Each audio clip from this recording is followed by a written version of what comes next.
Hey guys, Willie Mayette, creator of JAZZEDGE. Welcome to episode 38 of the Confident Improviser Podcast. Today we are going to be talking about dominant motion. I'm going to give you some great examples of how you can utilize dominant motion in your arrangements to be able to make the harmony filled out a little bit more. Now, I have some exciting news. I'm going to be putting the video of future podcast episodes onto my YouTube channel. So just go to youtube.com/JAZZEDGE or just do a search for the word JAZZEDGE, JAZZEDGE, on YouTube, and you will find the channel and you will see the Confident Improviser Podcast. All right, so let's work on our dominant motion. So what we're going to do is I'm going to utilize the song Go Tell Aunt Rhody. It's a classic folk tune. Let me just play it for you here. So here we go.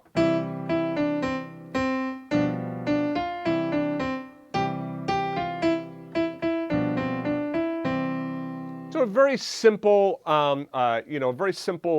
folk song, just utilizing a C major triad and a G7 chord. So if you want to be able to see this, like I said, just go back to YouTube, do a search for JAZZEDGE, and you'll find the Confident Improviser Podcast. This, like I said, is episode 38, so you can see the music and all of that right on the screen. All right, so now, real basic arrangement here, just a 1 chord to a 5 chord, a C chord to a G7 chord. We're in the key of C. So typical 1-5, 1-5.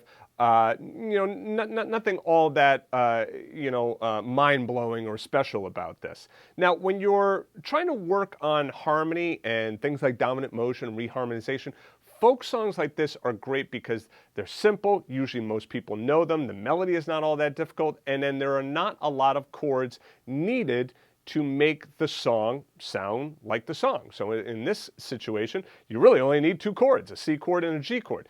But now what about when we want to fill this out a little bit more? Well, this is where we could start to add in dominant motion.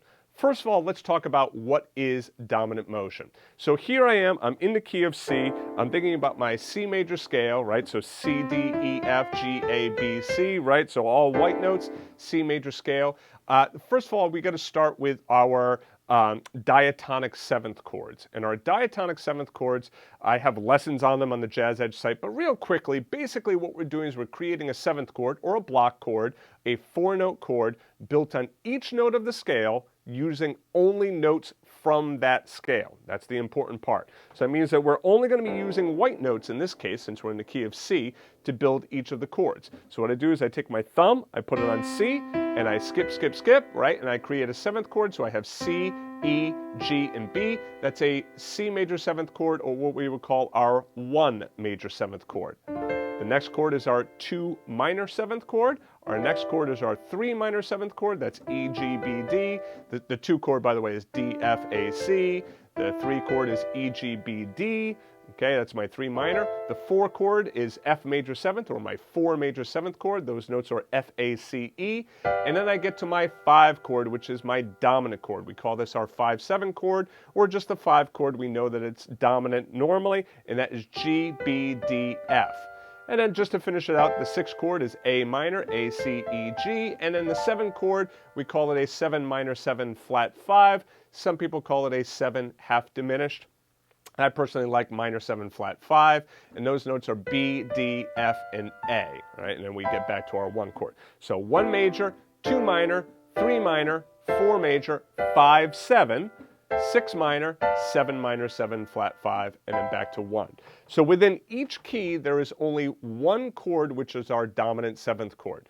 Let's just do a real quick shift here to the key of G. So we have 1 sharp in here, which is going to be F sharp, okay, even though it says flat up there, the virtual keyboard is set all to flats, all right? So that would be an F sharp, so there's my 1 major, 2 minor, 3 minor, 4 major, and my 5 chord is D, F sharp, A, and C.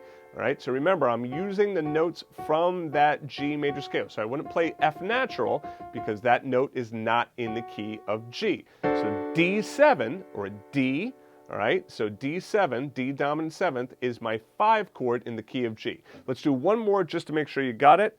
F major scale, F, G, A, B flat, C, D, E, and F. If I build my diatonic 7th chords, I have F major, G minor, because remember I'm utilizing that B flat. I wouldn't play a B natural because that's not in the key of F, right? Then I have A minor, B flat major, and then finally C7, again with that B flat up top there, so C, E, G, B flat. So the 5 chord is my dominant chord, and it's found within each key. So in Go Tell Aunt Rhody, we have the C chord, and then we go to the G7 chord, right? That is my 5-7 chord. So this would be my 1 chord, the C, and then G7 is my 5 chord. So I can also look at this as, oh, it's the 1 chord, 5, 1, 1, 5, 1. Okay? And you'll see that I'm just playing a very simple G7 chord with the 3rd, the 7th, and the root. Playing a C major triad, and then the G7 chord with the 3rd, the 7th, and the root. So that's B, F, and G. Okay? All right. So that's my dominant chord in the key of C. Right? So if I'm going to stay in the key of C, my 5 chord is my G7 chord, and that's my dominant chord. But guess what? I can utilize that dominant motion anywhere. So it doesn't have to just go back to my 1 chord. It could go to any other chord. It could go to a 2 chord, a 3 chord, a 4 chord, a 5 chord, a 6 chord. All right, so I can utilize that dominant motion. So what is dominant motion? Dominant motion is anytime you have a dominant chord that is resolving up a 4th or down a 5th, okay, to a target chord. Now I say up a 4th or down a 5th because it's really however you want to think about it, all right? So some people find it easier to think about going up a 4th. Some people find it easier thinking about it going down a 5th, right? So whichever way is easiest for you to think about it, absolutely fine, all right? So now that means, like, let's just say I just took any old chord. Let's say I took D7. Well, D7, if I have that as my dominant chord, so D7 is a dominant 7th chord, where would that chord resolve? Well, I can go up a perfect 4th, and that would take me to G, or I could go down a perfect 5th, and that would take me once again to G. Now, there is another way in which you can find out that chord, which some people might find it a little bit easier. So if you're trying to figure out D7, where does D7 resolve? Well, start on D, don't count D, but go up by half steps. So D sharp, that's 1, E is 2, F is 3, F sharp is 4, and G is 5. So if you count up 5 half steps, you'll also get to the resolution chord. Let's try a couple more just to make sure you got it. A7, where would A7 resolve us to? Well, count up 5 half steps, 1, 2, 3, 4, 5, or go up a 4th or down a 5th, and then what is it going to do? It's going to take me, A7 is going to take me to a D chord. All right. What about C7? All right, C dominant 7th, where would that lead me to? That would lead me to an F chord. I'll give you one more. You can pause the video or the audio and just see if you can figure it out on your own. What about B flat dominant 7th? B flat dominant 7th. Where would that resolve to? Like I said, go ahead and pause the audio or the video and see if you can figure it out on yourself. So we start on B flat, count up 5 half steps, not counting the B flat. So we go B, C, C sharp, D, E flat is my resolution chord. All right, now the resolution chord, what type of chord do we resolve into? For right now, it's best to think of resolving into a major, minor, or dominant 7th chord. Those are the 3 main quality of chord that you will resolve into from a dominant chord. So that means if I have B flat 7, I can resolve to an E flat major. If I have B flat 7, I can resolve to an E flat minor. If I have a B flat 7, I can resolve to an E flat dominant 7th, right? All right, so now that we have a better understanding of dominant motion, and like I said, if you really want to do more of a deep dive or if you still have questions about it, just do a search on the site for dominant motion and a bunch of different lessons will come up and it'll get explained to you in all different ways, so you'll definitely make sure that you know it. So now let's go through our dominant motion exercise number 1. Now, what I have done is I have preceded my G7 chord with its dominant resolution chord. So now this is what gets tricky for a lot of students, especially when we're talking about jazz, really any style of music, but in this case we're talking about jazz and we're talking about harmonization, okay? We always have to be looking ahead. So when we look ahead, we have to say, okay, we're starting on C. I'm not going to do a dominant chord going to C, no, because I've already played the C, right? So now the next chord I'm going to get to is my G7 chord, right? And it was typically in measure 3, and what I did was I pushed that G7 chord in measure 3 from beat 1 to beat 3 of measure 3. And now on beat 1, I have a space that I could put a chord in here. I put in the chord D7. Why D7? Well, because D7 is the dominant chord that would resolve me to G7. So D7 resolves to G7. Now, some of you that already know some theory might say, well, wait a second, couldn't you also do D minor 7? You know, couldn't you do a tritone substitution, all this other stuff? Sure, absolutely. You could do a lot of that other stuff as well. But for right now, we're only focusing on dominant motion. So let's stick with the dominant motion. Let's see what this sounds like with this in here now. So we have C, then I go to a D7, and then G7, and then C. Then back to C, and then back to my D7, G7, C. So you can hear how it really starts to fill out that harmony. And if I change the voicings around, I could get stuff like this.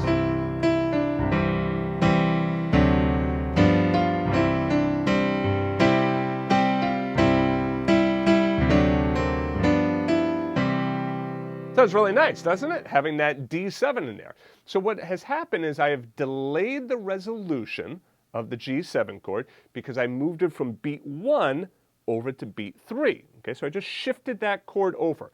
Now you might be wondering, so wait a second, how do you know you can shift that chord over? Well, here's the deal. When you have G7 for an entire measure, that means that G7 is going to work pretty much over all of those notes in that entire measure. Otherwise, they would have put a different chord in there, right? If the G7 notes didn't work over the rest of the melody notes. So since it works for the entire measure, I can move it over. Oh, and by the way, you know what? I'm writing this in 2/4 time. I didn't put the key signature in, the time signature in this second example. So when I say that I moved it from beat 1 to beat 3, I'm actually moving it from beat 1 to beat 2 in this case, right? If we were in 4/4 time and then the G7 chord was lasting the entire measure, then yes, in that case, we would be moving it to beat 3. But in this case, since we're in 2/4 time, the G7 chord only lasts for 2 beats. So in that case, I'm going to just move it over to beat 2 versus beat 3, because we're going to have 3 beats in the measure. All right, so here we have D7 moving to G7 and then moving to C. All right, so now here's another example for you. Here's example number 2. Let me play it for you and see if you can figure it out.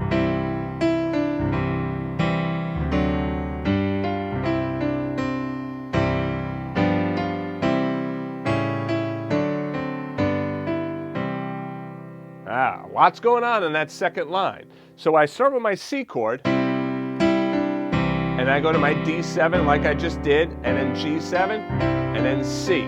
But now here, rather than just playing C for 2 measures, I go C, then G7, right? Now why G7? Well, G7 is my dominant chord that leads me back to C. So rather than just staying on the C chord, I went from the 1 chord to the G7, the 5/7, which leads me back to that C chord, right?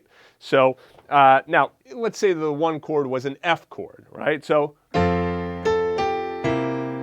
in that case, I would end up playing F, going to C7, then back to F. Because remember, I'm just using it as an example, we're in the key of F, right? So we would go from F to C to F. Let's say I was in the key of G. I go from G to D to G. Let's say I was in the key of B flat. I go from B flat to F7 back to B flat. All right? All right, so anyway, we have my 1 chord, back to the 5, back to the 1, and then now I go to A7.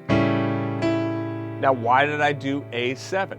Well, the next chord coming up is my D7, so I'm looking ahead, I'm saying, okay, I'm going to D7, so now what is the dominant chord that would resolve me to D7? Okay, again, always have to be looking ahead, right? We're always looking ahead here. So the dominant chord that would lead me to D7 is A7. So A7 leads me to D7, D7 leads me to G7, and G7 leads me to C. So I have this extended dominant motion going on. A7 to D7 to G7. So we have C, G, C, A, D, G, and then C. You also notice that sometimes I don't even have to necessarily play the G7 as a dominant chord. I don't even have to play the D chord as a dominant chord or the A as a dominant chord. I can just play them as major triads. I can do this. And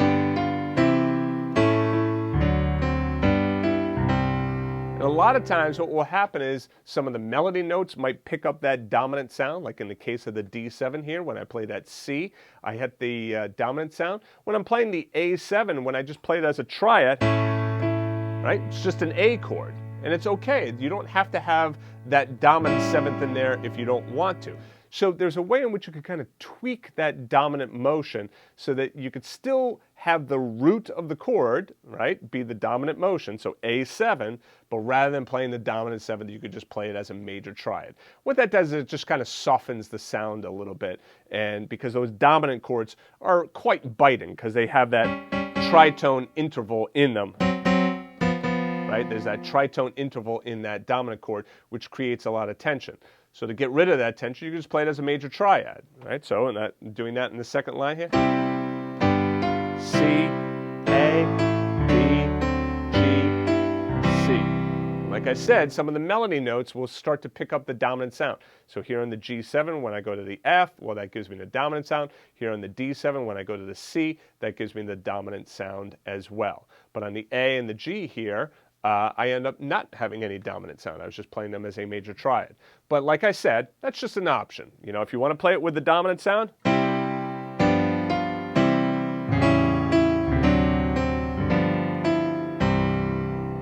okay. All right, so that is your dominant motion. Now, a great way of practicing this is just pick a target note and try and quickly decipher and say what the dominant chord should be that leads you to that target note. So let's just pick any old target note. E flat, all right? Well, what's the dominant chord that takes you to E flat? Like I said, you can pause the video or the audio if you want a chance to answer for yourself before I answer for you. Well, the answer is B flat 7. B flat 7 leads me to E flat. Okay, what if I wanted to go to A flat? What's the dominant chord that would lead me to A flat? Well, think about it. Count up 5 half steps, or go up a perfect fourth or down a perfect fifth, and what do you get? You end up getting E flat 7. So E flat 7 would take me to my A flat 7 chord. Now, I also have I'm just trying to find my circle of fifths chart here. Okay, so with my circle of fifths, if you take a look at the circle of fifths here, you'll notice that I have in here dominant motion is going to the left. So when you go to the right in circle of fifths, you're moving by fifths, right? When you go to the left in your circle of fifths, or counterclockwise in the circle of fifths, that gives you your circle of fourths. It also gives you your dominant motion. So that means, like, if you're trying to figure out the target of D, well, go to the right in the circle of fifths. A7 leads to D.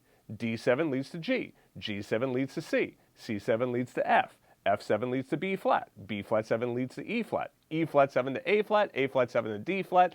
D flat 7 to G flat. And then F sharp 7 or G flat 7 leading to C flat or B. All right? So it makes it a little bit easier to be able to see it visually utilizing that circle of fifths. Okay, so now if you enjoy this lesson and this podcast episode, please let me know what topics you would like to hear about in the podcast. There's 2 ways in which you could do this. The best way is go to theconfidentimproviser.com/survey. Just quickly fill out that form there, and then I will put your ideas into the list, and they might get on the next podcast episode. If you're watching this on YouTube, you can also just leave a comment below this video with any of your questions, or a comment and say, hey, look, I would love to hear about X, Y, and Z on the next podcast episode. All right, so 2 ways in which you could do it. Go to the survey, theconfidentimproviser.com/survey, or simply go to youtube.com/JAZZEDGE, find this podcast episode, and then leave a comment on the video in YouTube. I'll see that as well, and I will add your ideas to the list. Remember, if you find the episode on YouTube, be sure to subscribe to the channel and turn on notifications. That way you'll easily be able to see when I release the next episode. And then, of course, for all of my members, feel free to join me every other Thursday for my JAZZEDGE core training. You can ask me questions about the podcast then. And, of course, also every Tuesday is my JAZZEDGE coaching for my JAZZEDGE students. All right, so that's it. Hope you enjoyed this podcast episode, and I'll see you guys in the next lesson.